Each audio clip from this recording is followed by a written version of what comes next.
حضرت گنگوہی رحمت اللہ علیہ میں نے کہا کہ وہ جیل میں چلے گئے۔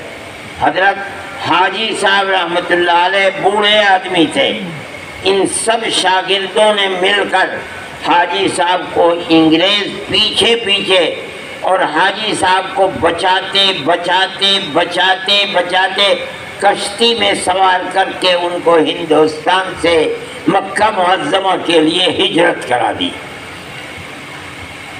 حضرت گنگوہی رحمت اللہ علیہ ملک کے اندر ان کے ہتھے چڑھ گئے، وہ جیل چلے گئے۔ حضرت نانوتوی رحمت اللہ علیہ یہیں رہے لیکن ان کی گرفت کے اندر نہیں آ سکے، یہاں تک کہ 3 سال گزر گئے اور 3 سال کے بعد عام معافی کا اعلان ہو گیا، ان کو جیل سے باہر کیا گیا۔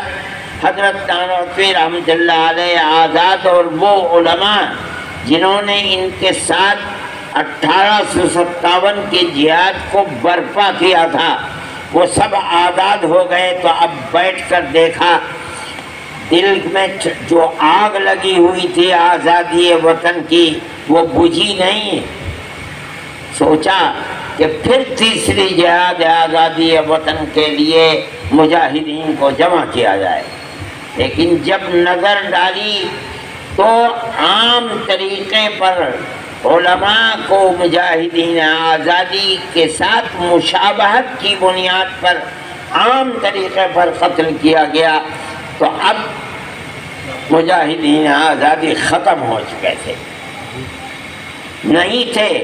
کن کو جمع کیا جاتا؟ تیسرے جہاد کے لیے کن کو لا کر کفن بردوش کھڑا کیا جاتا؟ وہ تو لوگ ختم ہو گئے۔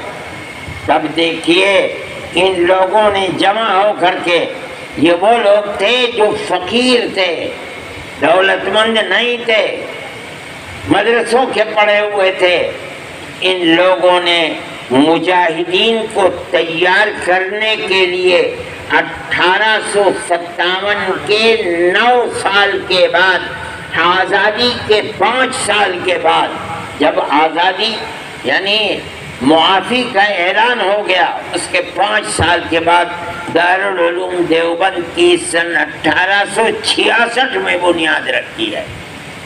حضرت شیخ الہند رحمت اللہ علیہ فرمایا کرتے تھے کہ میں جانتا ہوں کہ استاد محترم یعنی حضرت نانوتوی رحمت اللہ علیہ نے دارالعلوم کی بنیاد کس لیے رکھی تھی۔